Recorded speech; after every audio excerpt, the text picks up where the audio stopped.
La parole est à monsieur Julien Dive. Merci, Monsieur le Président. Monsieur le Premier ministre, la semaine dernière, le groupe japonais Bridgestone a annoncé la fermeture de son usine de pneus de Béthune dans les Hauts-de-France.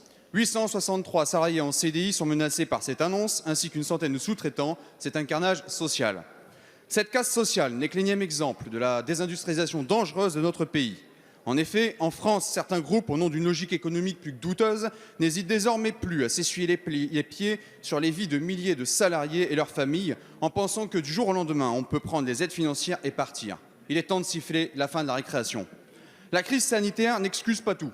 Plusieurs groupes, dont Bridgestone, comptent utiliser ce contexte sanitaire pour justifier des destructions d'emplois, alors même qu'ils prévoyaient cette opération depuis plusieurs mois. C'est tout simplement inacceptable. Le président de la région des Hauts-de-France a été le premier à réagir et exiger d'autres alternatives à la décision de Bridgestone. Êtes-vous sincèrement décidé à emboîter le pas? Devant la menace de suppression de ces milliers d'emplois, nous devons tous nous réunir indépendamment de nos différents politiques pour engager un véritable bras de fer et aller plus loin sur la loi Florange.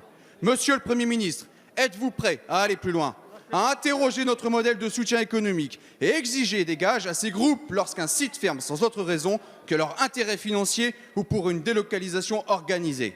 Depuis 2008, Bridgestone a touché plus de 4,4 millions d'euros d'aide publique. Êtes-vous prêt à nous présenter une loi plus coercitive et obliger à rembourser toute aide comme le CICE? Monsieur le Premier ministre, la crise sanitaire a eu un impact pour l'économie et nos entreprises, c'est indéniable. Néanmoins, l'ensemble des acteurs publics sont là pour aider ces groupes, les accompagner et trouver des solutions.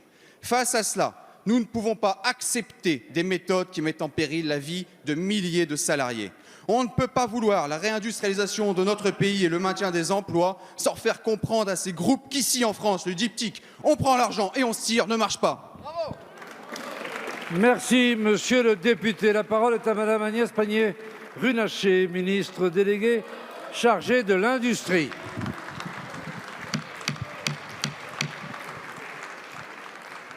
Merci, Monsieur le Président, Mesdames et Messieurs les députés.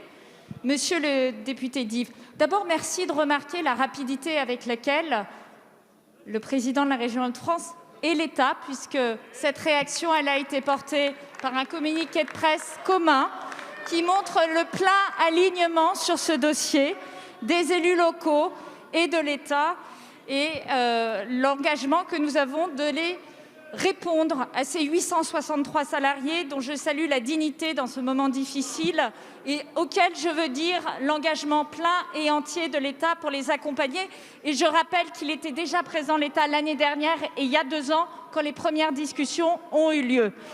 Je veux également revenir sur la stratégie que nous avons en matière industrielle parce que vous parlez effectivement de cette politique industrielle qui a détruit de l'emploi entre 2008 et 2018. Et vous avez raison de le souligner. Et c'est bien pour ça que ce gouvernement, depuis 3 ans, a pris à bras-le-corps ce sujet de l'industrie et, à la différence des 2 mandatures précédentes, a recréé de l'emploi industriel net sur l'ensemble des territoires.